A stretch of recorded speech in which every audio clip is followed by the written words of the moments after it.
Yo, what's going on, guys? Today I'm going to be going over the NBA slate on DraftKings for Friday, November the 30th. We have an 11-game slate for Friday. A lot of games. Should be a fun slate. Let's go ahead and get started and look at point guard. Before we do get started, though, guys, definitely would appreciate it if you would drop a like and subscribe if you are new. But yeah, point guard for today, we have Harden and Westbrook, two options over 10K. Both guys pretty expensive. Harden's 11-7 against the Spurs. Westbrook priced up 11,500 against the Hawks. I would say both guys are in decent spots. The Spurs are really not the defensive team they used to be. They still do play at a slow pace. Both of these teams are not playing very fast this year. This is probably going to be a low-scoring game, but Harden's definitely a guy I'm going to be playing today if Chris Paul is out, and really only if Chris Paul's out. So make sure you take note of that. Probably not playing Harden if Paul plays, because 11-7 for James Harden with Paul in the court is probably just too much to pay. But if Chris Paul's out, I think James Harden becomes one of the top stud options. It's between him, for me at least, it's between him, Anthony Davis, and Joel Embiid. I think those are the three guys we want to pay up for. Westbrook's obviously in a great matchup. The Hawks, bad defensive team. They play at one of the fastest paces in the league. But Westbrook at 11-5, just don't see myself going there. I think I'd rather play Anthony Davis. I'd definitely rather play Harden if Chris Paul's out. And I think even going down to Joel Embiid is something I'd rather do. So don't see myself paying up for point guard today unless CP3's out.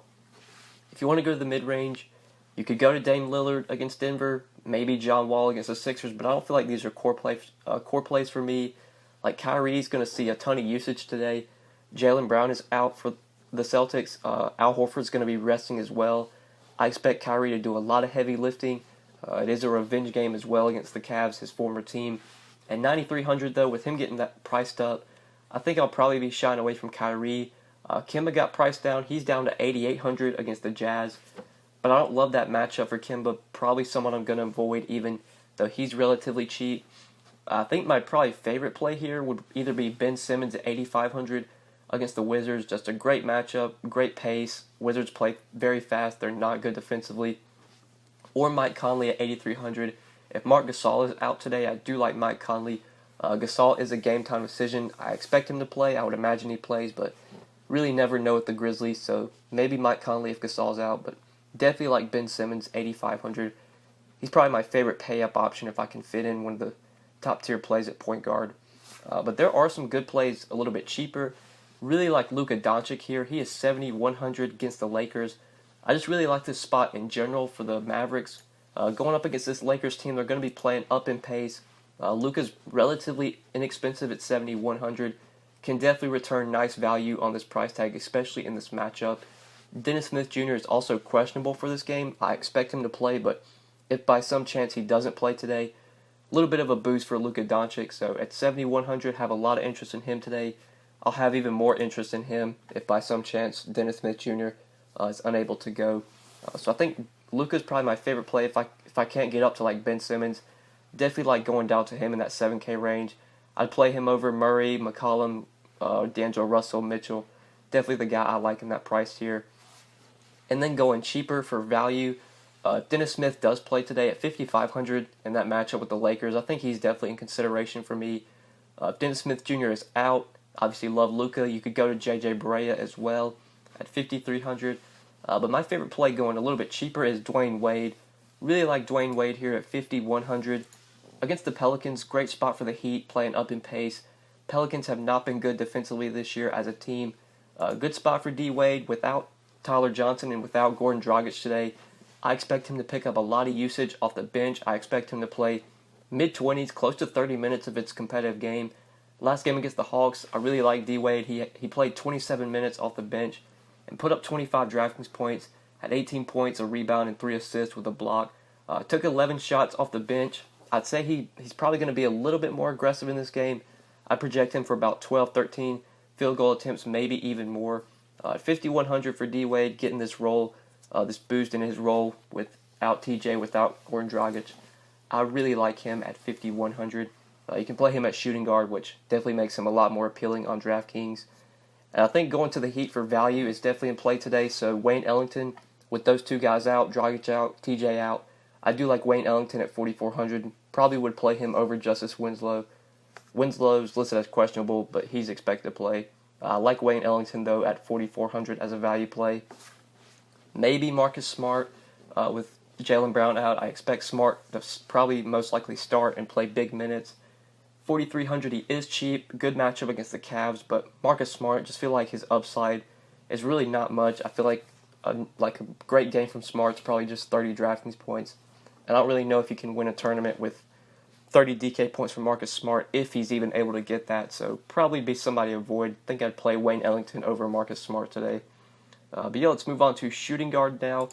So this position is kind of the same as point guard. A lot of guys I like at point guard are shooting guard eligible. I think you can obviously play D Wade here. I don't think you can play Doncic here, but if Chris Paul's out, you can pay up for James Harden here, who I do like if CP3's out. But like plays that stand out to me that I haven't mentioned, Eric Gordon, if CP3's out, that should be a clear option. 5,800, his price tag has not dropped at all or rose at all, so I do like him. Gordon Hayward should pick up some nice usage without Al Horford, without Jaylen Brown. 5,500, you could definitely go to him against the Cavs. Probably would rather play like Eric Gordon if Chris Paul's out, but Gordon Hayward 5,500 is definitely an option if you want to go there. D Wade's cheaper than Hayward, and I think I'd rather play D Wade as well. But like shooting guard value plays, kind of the guys I've touched on. Rodney McGruder is shooting guard eligible, and I do like him for the Heat. I expect him to be just to play a lot of minutes without Dragic and without Tyler Johnson. He played 36 minutes last game, only 8 points, but did have 5 rebounds, 5 assists, and 2 steals. Put up 25 DraftKings points. I'd expect a similar performance from Rodney McGruder, if not a better performance. He's still cheap at 4,800. You're getting a guy that's going to play close to 40 minutes if it's a competitive game. So do like him as a value play. And you have Wayne Ellington, Marcus Smart you could play here. Tim Frazier started the last game for the Pelicans. I imagine he starts again. He was stone minimum for that game. He was 3K, and he played 37 minutes and put up 42 DraftKings points. I feel like we're going to have a lot of point chasers going after Tim Frazier today. With him getting priced up to 4,200, I think he might be someone I avoid. Just feel a lot safer going up to guys like Wayne Ellington or even like D Wade. If I get up to him, Magruder 4,800. I don't expect Tim Frazier to continue to play 30-plus minutes if he's starting. I feel like his minutes are going to trend down a bit. I think that was sort of an outlier. So Tim Frazier, if I have to pick a guy to fade today that might be popular, he's probably the guy I would really not have a ton of exposure to, especially with him getting priced up to 4,200. But yeah, let's move on to small forward now. So at the top here, you do have LeBron, 10-6 against the Mavericks. LeBron's probably not going to be a guy I play a lot today. It's a back-to-back for the Lakers. Just probably going to avoid LeBron. I think I'd rather play Embiid. Would definitely rather play Embiid. I'd try and find the salary to get up to AD, find the salary to get up to Harden if Chris Paul's out. So I'll have a few shares of LeBron, a few percentages of him in my lineups, but not really a ton. Not a guy I'm going to be overweight on. Josh Richardson, I really like without Dragic and without Tyler Johnson, but he got priced up to 7,700. You kind of need him to get at least 40 DraftKings points to be a good play. And although he does have 45, 50-point upside he showed in that last game, Josh Richardson, with the price increase, probably going to be someone I avoid now that he's up to 7,700. Just feels like a little bit too much to pay for Josh Richardson. You could go to Jason Tatum since the Celtics are going to be a little bit thin today, but probably not a guy I'd play a ton of at 6,500. Feels a little bit expensive. Really, there aren't a ton of small forward plays that stick out to me besides Markieff Morris. Love Markieff Morris. I've been on him pretty much like all these last few starts. 5,500, he's still relatively cheap for his role. For the role he's in right now, which is pretty much play 30-plus minutes off the bench for the Wizards. Thomas Bryant's going to continue to start for Dwight Howard. Howard's already been ruled out for Friday. Bryant's going to start. He's going to play about 6 minutes to begin the first quarter. Then won't play at all, and for the rest till the second half starts, I guess. When the third quarter starts, you'll get about 6 more minutes out of Thomas Bryant, and the rest of those 36 minutes are going to Markieff Morris, going to Jeff Green. Mostly Morris. You can see the game log. He's playing big minutes off the bench. He's been producing as well. I am worried slightly about this matchup against Joel Embiid. There could be a chance that Markieff maybe gets into some foul trouble going up against Embiid, because I imagine he does guard Embiid. But either way, still like Morris a ton here at 5,500. He's just too underpriced. When the guy's on the court, he's a very good point-per-minute player. He's going to grab rebounds. He's going to score when he's on the court. Until he gets like over 6K, as long as Dwight Howard remains out, I'm just going to keep playing Markieff Morris at 5,500. He's just relatively too cheap. You could definitely also play his brother Marcus Morris. I think making a Morris lineup today makes a ton of sense because with Al Horford out, I expect Marcus Morris to pick up some usage. He's probably going to start. I believe he's been starting lately. He's been getting consistent minutes as well, pretty much 30 minutes in competitive games for Marcus Morris. He's a guy that's a very good point per minute player as well. He's going to score when he's on the court. He'll grab some rebounds. We'll get a few assists. Without Horford, I do expect Marcus Morris to be a good play today. I think I'd rather play Markieff for 100 more, but both guys definitely options. 5,500 for Markieff, 5,400 for Marcus. I think both guys are good plays at small forward or power forward. But the value plays of this position are kind of the guys I've already touched on. Rodney Magruder, I like. You can play at small forward. But that's probably it for this position, value plays wise. So let's go ahead and move on to power forward now. So you have AD at the top here, going up against the Heat and going up against Whiteside. I do like AD here. I watched that Heat game, their last game against the Hawks. Hassan Whiteside just really didn't look interested in playing basketball. He was just so slow, so sluggish. I expect AD to pretty much do whatever he wants against Whiteside. So I do like him at 11-4. But when we get to center, we'll talk about Embiid. I think I prefer taking the savings off of Anthony Davis and going down to Embiid. But if enough value opens up and I can fit both guys in, we'll for sure be trying to do that. But I expect Joel Embiid to probably be my highest owned stud player today, slightly above Anthony Davis. Still do like AD though. But other power forwards we could consider if you're not paying up. Not a lot that I love in the mid-range, or not a lot like a core plays for me. Don't see a ton in the mid-range. Jaren Jackson against Brooklyn. Love here, especially if Marc Gasol doesn't play today. Even if Marc Gasol plays, I'm going to have exposure to Jaren Jackson. I really liked him in that last game against the Raptors. He got into foul trouble, which he's prone to doing.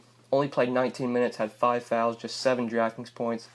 I would for sure expect a bounce-back performance from Jaren Jackson, especially in a matchup against the Nets. If Gasol misses, Jaren Jackson's going to be like one of my highest-owned players, I would imagine. So love him a lot at 5,800. Larry Nance probably going to continue to start Friday. I believe David Nwaba has already been ruled out. So we should get Larry Nance starting again. Should get him playing 35, probably close to 40 minutes if it's a competitive game. 36 and 38 minutes the last 2 games he started. He didn't do well last game, just 22 DraftKings points, just 7, 10, and 2. I would definitely expect a bounce-back game from Larry Nance. Without Al Horford on the court, their defense is a little bit worse, especially against bigs. Imagine Baines is going to guard Tristan Thompson, and you'll have Marcus Morris guarding Larry Nance. I do like that matchup for Larry Nance. 5,600, his price is still relatively cheap. He's for sure in play for me. Definitely going to be a guy that I go to a lot at power forward or center. Since you can play him at power forward on DraftKings, makes him a lot more appealing. Because pretty much every slate, there's always a lot of good center options. So I like being able to play Nance at power forward. But now talking about some value plays, really isn't a ton I see. Like maybe James Johnson at 4K, but he really hasn't been seeing a ton of minutes. Just 19 minutes the last 2 games, 10 and 17 DraftKings points. I thought he would have been. I actually had some exposure to him in that game against the Hawks. I thought he was going to play some decent minutes without Dragic and without TJ. I thought he'd pick up some usage as well, but really wasn't involved. I did watch a lot of that game. James Johnson really didn't have the ball in his hands much, just didn't do much that game. Even at 4K, probably just not going to go there. So I'd say let's go ahead and move on to center now. So this position, I think there's going to be a chalky value play here. We'll talk about in a second. But there's definitely studs I want to pay up for. Obviously love AD. Love Joel Embiid, as you can see in the thumbnail. He is the thumbnail for today's video. Love this spot for Embiid against the Wizards. Pretty much taking bigs that can score against the Wizards is going to be something I do a lot. As long as Dwight Howard remains out for this team, they're going to struggle at rebounding. They're just going to struggle defending big guys like Embiid, like Anthony Davis. I really liked the spot yesterday for AD. Didn't have as good of a game as I thought he would. I'd expect a big game, though, today from Joel Embiid.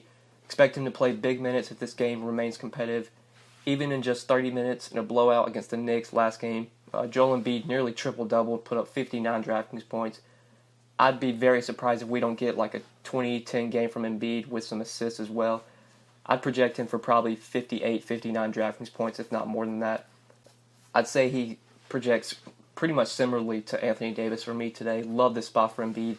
Expect him to be one of my highest owned players on today's slate. So I'm definitely paying up for him at center, which probably won't get me a ton of Drummond like Marc Gasol. These aren't guys I'm going to be playing a lot today if I'm trying to fit in Embiid.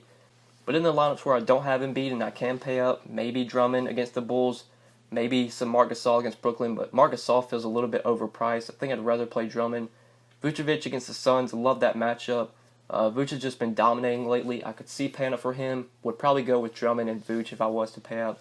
Don't see myself going to Marc Gasol at 9,100, even in a good matchup against Brooklyn. Just feels a tad bit overpriced. But now let's go a little bit cheaper here. Before we get to the value, though, mid-range plays, DeAndre Jordan just kind of stands out to me as a price play. 6,900 against the Lakers. DJ hasn't really been playing that well lately, but definitely a bounce-back spot. Like the matchup against the Lakers. He's going to be needed. Tyson Chandler's going to be on the court a lot. JaVale McGee's going to be on the court a lot. They're going to need DeAndre Jordan out there. So his 6,900 could definitely return 5 to 6x easily on that price tag. So he's for sure in play for me in the mid-range, but probably not a core play. I think the core play at this position is Aaron Baines. Just too cheap. I believe he's 3,200. Yeah, he's 3,200 against the Cavs. I expect him to play probably mid-20s in minutes. I'd be very surprised if he does not start. I have a feeling he's probably going to start for Al Horford today since Horford has been already ruled out for rest. They're going to need Aaron Baines out there. He's going to have to guard Tristan Thompson. I really don't know who the Celtics would put on Tristan Thompson besides Baines, because you're pretty much going to need two bigs out there since the Cavs have been starting Nance and Thompson together. So I love this spot for Baines. He should play mid-20s in minutes and should easily return 8, 9x value on this price. I'd be very surprised if we don't get 20, 25 DraftKings points out of Aaron Baines. And he's shown when he gets minutes that he can get 35, near 40 DraftKings points. 3,200 is just too good of a value to pass up. Love this spot for Aaron Baines. Expect him to be one of my highest owned value plays. I expect him to be very popular today, but playing him in your lineups just allows you to get in so many studs. You could definitely play Embiid and Anthony Davis today if you go with Aaron Baines as a value play. Probably going to hear Aaron Baines in a lot of other videos you watch, but just a guy you've got to play today. Just too good of a value, especially if he does start for Horford, which I imagine he will. So love him as a center value play, and I think that is it for center, and I think that's it for the video, guys. So hopefully you did enjoy this video. Hopefully it did help you. If you enjoyed the video, just make sure you click that like button. I would appreciate it. Make sure you subscribe if you haven't already. If you do have any questions, feel free to hit me up on Twitter at the DFS_GO, or you can leave a comment down below, and I will get back to you as soon as I can. But yeah, guys, good luck tonight on this Friday slate. We'll see you in the next video. Peace.